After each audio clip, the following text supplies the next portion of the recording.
Hello everyone. So once again, you're most welcome at this YouTube channel. So in the series of mathematics for the students of class 7, आज की class में मैं solve करूंगा problem 1.4 के remaining questions. मैंने 3 questions पिछली class में कर दिया था और मैं बाकी के क्वेश्चंस जो है कि इस क्लास में करूंगा। So let's begin our today's class. So next question number 4, exercise 1.4। Exercise 1.4, question number 4. What question number 4 is saying about 5 pairs of integers a b such that, मतलब there is a set of integers a and b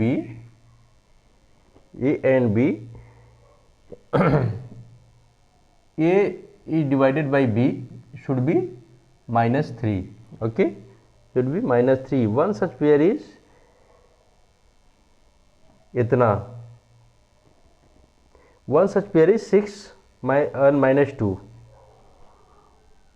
तो बता रहा है कि आपको 5 pair लिखने हैं, integers के 5 पेयर्स लिखने हैं ए और बी के, जिसमें कि ए और बी से, ए में बी से भाग देने पे -3 आ जाए। उसमें से एक पेयर जो है ये है आपका 6 -2, एक पेयर 6 -2 है। तो आप देख रहे हैं कि आप यहीं से निकाल सकते हैं पांचों पेयर, आप यहीं से पांचों पेयर निकाल सकते हैं, समझ रहे हैं। You can obtain from here only.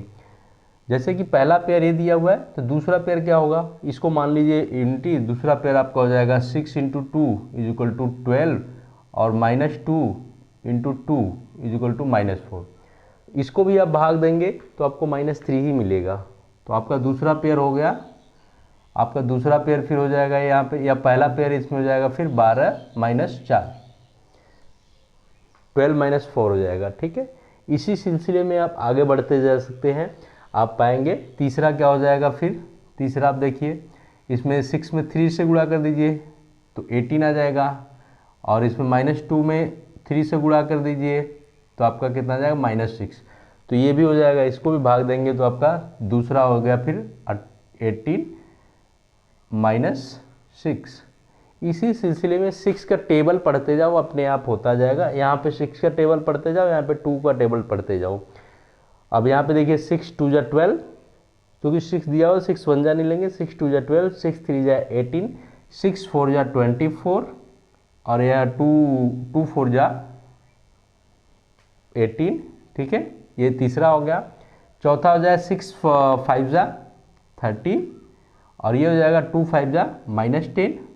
ठीक है, पांचवा लिख सकते हैं 6 × 6 = 36, और ये हो जाएगा 2 × 6 = -12। तो ये 5 पेयर हो जाएंगे। ठीक है, तो इनके 5 पेयर हो गए। 5 पेयर कहाँ से है मैंने आपको बता दिया। ये 6 है और 2 -2 है, एक दे दिया है आपको, तो इसके बेस पे आप निकाल सकते हैं। यहाँ का 2 जा इसका ले लीजिए तो वो भी होगा, क्योंकि दोनों में यदि हम सेम इंटीजर से मल्टीप्लाई करते हैं तो वैल्यू सेम होगी, उसका डिवीजन करेंगे तो सेम आएगा, दोनों में सेम वेरिएशन आएगा। तो इस हिसाब से ये आपके 5 सेट हो गए। Okay, so these are the 5 sets. I hope you understand about it. Now question number 5। Question number 5 क्या बोल रहा है, the temperature at 12 noon was 10 degree centigrade above 0। 12 बजे बता रहा है कि 12 noon टेम्परेचर 0 से 12 डिग्री 10 डिग्री अबव था, मतलब 10 डिग्री। टेम्परेचर कितना था, 10 डिग्री था, 10 डिग्री सेंटीग्रेड था। And if decreases at the rate of 2 degree per hour until midnight at what time would the temperature be 8 degree below 0। What would be the temperature at midnight. बता रहा है कि यदि 2 degree प्रति centigrade, मतलब rate of down of temperature 2 degree centigrade प्रति घंटे के हिसाब से डाउन हो रहा है। ठीक है, तो रात को 12 बजे क्या टेम्परेचर होगा और उस समय कितना क्या टेम्परेचर होगा, और बता रहा है कि what time would temperature be 8 degree below 0। बोल रहा है कि रात को 12 बजे कितना टेम्परेचर होगा, एक क्वेश्चन ये है। दूसरा क्वेश्चन ये है कि 8 डिग्री टेम्परेचर डाउन कितने बजे होगा, ठीक है, तो ये हमें निकालना है। अब यहाँ पे लिखेंगे 12 बजे टेम्परेचर था 10 degree, rate of temperature down ये दिया है आपका 2 degree centigrade per hour. Okay, so दिन में 12 बजे दिन से लेके 12 बजे रात के बीच में कितने घंटे का टाइम होता है, 12 घंटे का।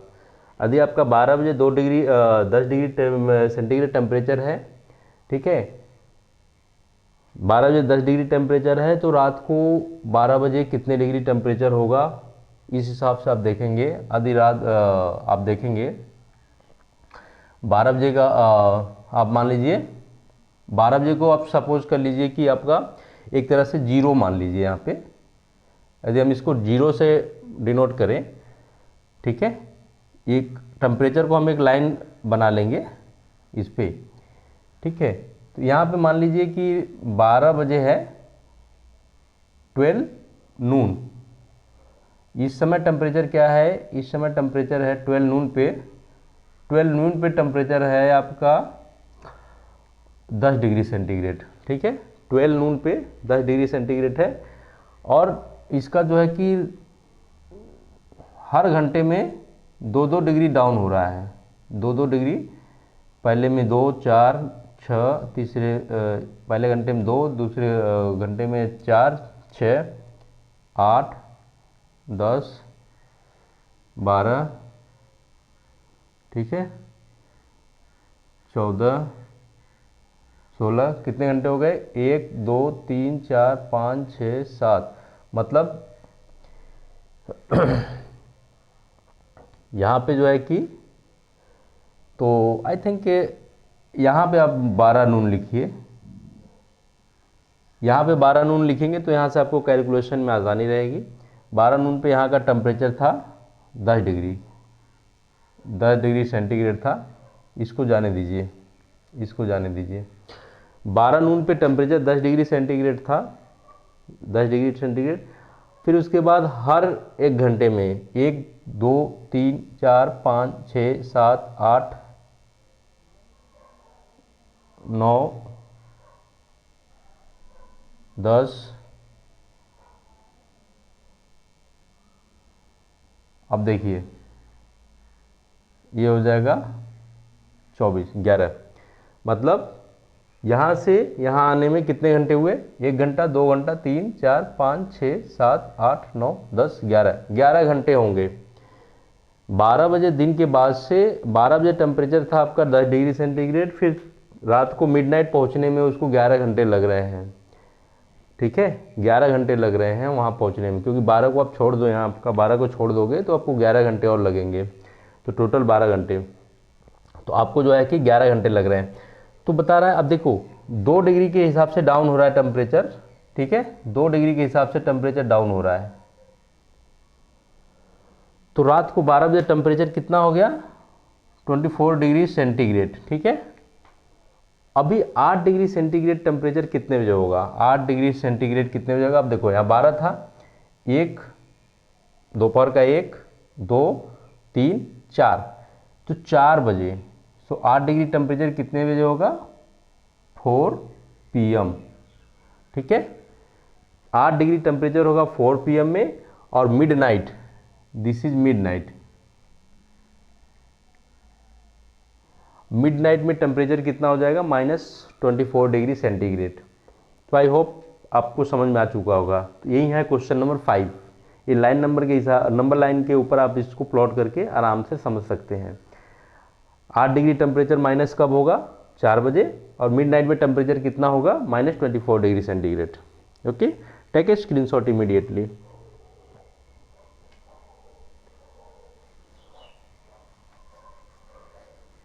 सो स्टूडेंट, यदि आपको इसमें कोई डाउट होता है तो दोबारा पूछ सकते हैं। बहुत इजी है, आप इसको नंबर लाइन पे प्लॉट करके आराम से समझ सकते हैं चीज़ों को। यदि आप बिना नंबर लाइन के प्लॉटिंग के करेंगे तो आपको कुछ डिस्टर्बेंस आ सकता है, क्योंकि आप जैसे 12 वाला को 12 घंटे ऐड कर लेंगे तो मुश्किल होगा थोड़ा सा। So but still if you are facing any problem then ask me. Okay. आप लोग चैनल को लाइक सब्सक्राइब और शेयर नहीं करते हैं। ज़्यादा से ज़्यादा लाइक सब्सक्राइब और शेयर करें चैनल को, ताकि जो है कि हमारा भी मोटिवेशन होता रहे। क्वेश्चन नंबर 6, क्वेश्चन नंबर 6 क्या बोल रहा है आप देखिए। बोलिए class +3 marks given for every correct answer, -2 marks given for every incorrect answer and no marks for not attempting any. Radhika score, अच्छा देखो करेक्ट मार्क्स के लिए, करेक्ट मार्क्स के लिए कितना, करेक्ट आंसर के लिए कितना है,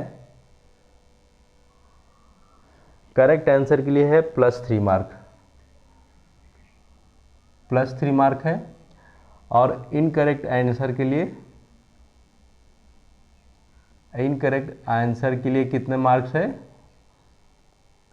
-2 मार्क्स। ठीक है, ये तो कंडीशन दे दिया क्वेश्चन का। और नॉट अटेम्प्टेड के लिए, नॉट अटेम्प्टेड के लिए 0 मार्क। ओके, अब देखो यहाँ पे क्वेश्चन, पहला क्वेश्चन क्या बोल रहा है। क्वेश्चन नंबर 1 इसमें बोल रहा है कि Radhika score 20 marks if she got 2 12 correct, how many questions she attempted incorrect. Radhika जो है उसने कितना, राधिका गॉट 20 मार्क्स, राधिका ने टोटल कितने नंबर प्राप्त किए हैं, 20 नंबर प्राप्त किए हैं। अब इसमें बोल रहा है कि यदि उसके 12 करेक्ट आंसर थे तो इनकरेक्ट कितने थे। Correct answer, correct answer is equal to 12, correct answer 12 थे। ठीक है, सो अब करेक्ट, अभी उसके करेक्ट आंसर 12 थे, तो टोटल मार्क्स जो करेक्ट आंसर के ऊपर टोटल मार्क्स उसको मिलेंगे वो कितना होंगे, तो 12 इंटू 3 इक्वल टू हो जाएगा 36 मार्क्स। ठीक है, उसने करेक्ट आंसर के ऊपर 36 मार्क्स उसको मिले, जबकि उसका नंबर है 20 मार्क्स टोटल उसने पाया है। तो मतलब जो गैप आ रहा है दोनों नंबरों के बीच में, दोनों मार्क्स के बीच में, वो जो नंबर कम हुआ है, एक्चुअल उसने 36 मार्क्स पाए, लेकिन फाइनल उसका जो है कि 20 मार्क्स हुआ। क्यों? क्योंकि उसने कुछ इनकरेक्ट क्वेश्चन भी किए थे। तो अभी वो इनकरेक्ट क्वेश्चन कितने थे वो हमें ज्ञात करने के लिए पहले हमें ये ज्ञात करना कितने नंबर का डिफरेंस आ रहा है। Difference in number, difference in marks. अब कितना हो जाएगा देखो, 36 - 20 इज इक्वल टू कितना हो जाएगा, 16। ठीक है, 16 मार्क्स, 16 मार्क्स का डिफरेंस आ रहा है।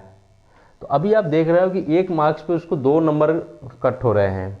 ठीक है, 16 नंबर कट करने के लिए कितने मार्क्स, 16 नंबर कट करने के लिए कितने क्वेश्चन उसके गलत होने चाहिए। तो अब यहाँ पे हो जाएगा number of incorrect answer, incorrect answer 16/2 is equal to 8 answer. ठीक है, यही आपका आंसर हो जाएगा। तो मतलब कि एक क्वेश्चन गलत करने पे 2 मार्क्स कट रहे हैं, तो 8 मार्क्स काटने के लिए कितने क्वेश्चन गलत करने पड़ेंगे, 16 मार्क्स काटने के लिए कितने क्वेश्चन गलत करने पड़ेंगे, तो 16 में हम 2 से भाग दे देंगे, तो जो आएगा वो हमारा आंसर हो जाएगा। Okay, take a screenshot immediately.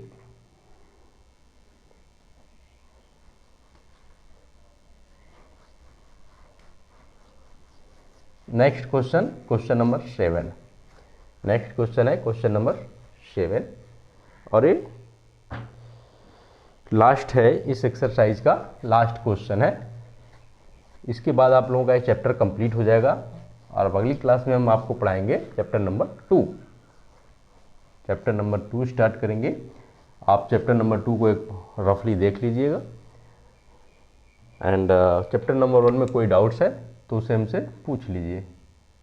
Question number 7 क्या बोल रहा है, an elevator descent into an mine shaft at rate of 6 minute. मतलब एक एलिवेटर है, एक एलिवेटर जो माइन है उसमें, माइन में नीचे की तरफ जा रहा है। ठीक है, माइन में एलिवेटर बैठा के लोगों को, या एलिवेटर नीचे की तरफ जा रहा है, उसका रेट क्या है, 6 मीटर प्रति मिनट। अब rate rate of elevator, rate of elevator, elevator descend, elevator downwards 2 metre प्रति मिनट, 6 मीटर प्रति मिनट, मतलब 1 मिनट में 6 मीटर वो डाउन जाता है एलिवेटर। ठीक है, ये है। If the distance starts from 10 metre above the ground level, यहाँ भी वही कहानी है। ये मान लीजिए जीरो को आप नंबर लाइन बना दीजिए, अपने आप सब समझ में आ जाएगा। यहाँ पे मान लीजिए ये आपका जीरो हो गया, ये मान लीजिए ग्राउंड लेवल हो गया, ये ग्राउंड लेवल हो गया, ये जीरो आपका ग्राउंड लेवल हो गया, और इधर से ग्राउंड लेवल का ऊपर का पोर्शन, इधर से ग्राउंड लेवल के नीचे का, मतलब ये ज़मीन हो गया, ये ज़मीन के नीचे जिधर एलिवेटर जा रहा है वो हो जाएगा, और ये ज़मीन के ऊपर का भाग है। ठीक है, अब बोल रहा है कि if the distance start from 10 metre above the ground level, how long will it take to reach 350 metre. अभी 10 मीटर मान लो एलिवेटर का पोजीशन फिलहाल में यहाँ पे है, एलिवेटर मान लीजिए यहाँ पे है, ये 10 मीटर पे, यहाँ से 10 मीटर की दूरी पे एलिवेटर है। ठीक है, यहाँ से 10 मीटर, हम एक एक लाइन को 5 मीटर मान सकते हैं यहाँ पे, यदि हम मान ले तो, लेकिन 5 मीटर मानेंगे तो भी जो है कि वो छोटा हो जाएगा। 50 मीटर मान लो, ठीक है, 50 मीटर मान लो, एक लाइन को, एक सेक्शन को 50 मीटर का मान लो, तो हमें 7 सेक्शन में 375 मिल जाएगा। तो हम यदि मान ले कि एलिवेटर जो है यहाँ पे है कहीं, ये जो है ऐसे एक सेक्शन पूरा है, पूरा एक सेक्शन है, तो यहाँ पे 1 है, तो मान लो जो यहाँ पे 50 मीटर है, 1 2 3 4 5 ऐसे ऐसे करके है 50 का। ठीक है, तो इसी हिसाब से यहाँ पे हम इसको बना देंगे, एक एक पोर्शन को 50-50 कर लेंगे, तो 50 100 150 200 250 300 350, ये मीटर है। ठीक है, तो ये जो जीरो के इधर वाले हैं सारे पॉजिटिव वाले हैं, और ये सारे निगेटिव वाले, मतलब नीचे की तरफ जा रहे हैं। ठीक है, ये सारे निगेटिव वाले हैं, ये क्योंकि नीचे की तरफ जा रहे हैं, ये पॉजिटिव ग्राउंड लेवल हो गया। यहाँ पे एलिवेटर की पोजीशन फिलहाल में यहाँ पे है 10 मीटर की दूरी पे, और ये हमने इसको इसी एस्टिमेशन के लिए कि एक सेक्शन जो है 50 यूनिट का है, इसको मत लीजिए, एक सेक्शन 50 यूनिट का है, तो इसका प्रेजेंट पोजीशन यहाँ पे है 10 मीटर पे। ठीक है, अब बोल रहा है कि कितना how long will take to reach, अब कितना टाइम लेगा 350 मीटर जाने में। अब देखिए यहाँ पे क्या है कि 6 मीटर जा रहा है 1 मिनट में। ठीक है, 1 मीटर में 6 मीटर जा रहा है 1 मिनट में, तो अब 10 मीटर की दूरी पे है, पहले मीटर कहाँ पे है, 10 मीटर की दूरी पे है। ठीक है, और उसको डिस्टेंस टोटल 350 का कवर करना है, टोटल डिस्टेंस उसको। आई थिंक नंबर लाइन यहाँ पे बनाने की ज़रूरत नहीं पड़ेगी आपको, नंबर लाइन के बिना भी आप इसको कर सकते हैं, क्योंकि नंबर लाइन में बहुत लेंदी हो जाएगा, ये छोटे छोटे के लिए ठीक है, number line will be very lengthy. इसको ऐसे जाने दो, इसको हम दूसरे मेथड से भी लगा सकते हैं।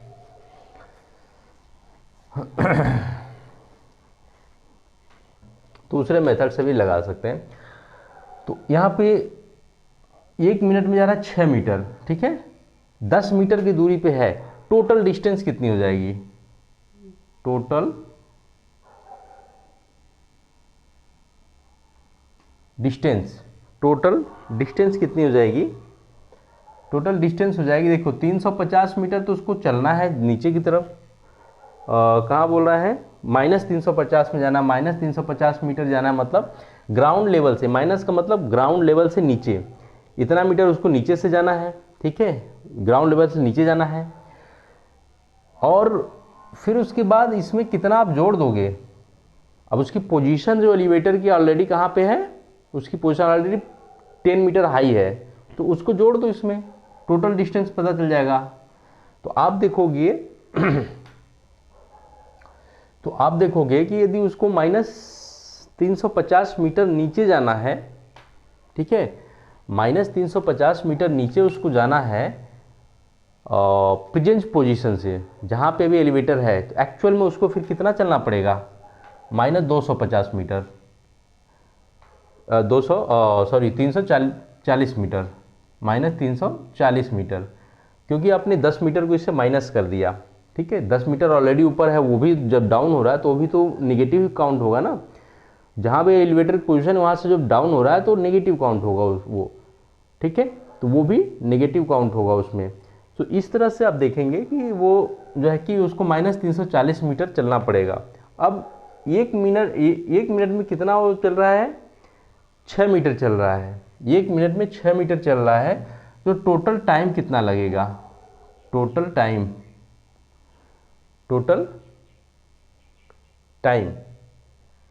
ठीक है, लेकिन यहाँ पे इसको प्लस नहीं लेंगे, इसको माइनस ही लेंगे। क्यों माइनस लेंगे, क्योंकि जहाँ पे एलिवेटर वहाँ से डाउन आ रहा है तो हम एलिवेटर को पोजीशन को ही 0 मान सकते हैं, क्योंकि वहाँ से डाउन आ रहा है तो यहाँ पे बढ़ेगा।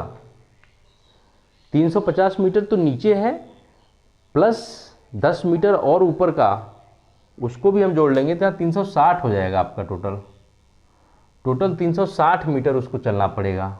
समझ रहे हैं, टोटल 360 मीटर चलना पड़ेगा। तो टोटल टाइम कितना हो जाएगा, अब चूंकि 1 मिनट में 6 मीटर चल रहा है तो इसको चलने के लिए माइनस 360 बटे हम 6 कर देंगे, बराबर हो जाएगा माइनस 60 मिनट। या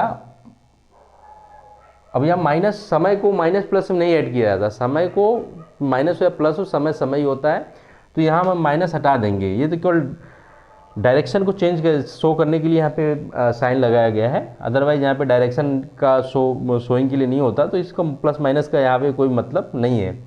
तो यहाँ पे 60 मिनट्स हो गए, 1 आवर। ठीक है, तो ये हो जाएगा आपका आंसर। 1 घंटा हो जाएगा आपका, 1 घंटा लगेगा उसको पूरा नीचे 350 मीटर जाने में। ठीक है, तो आई hope you understand this question.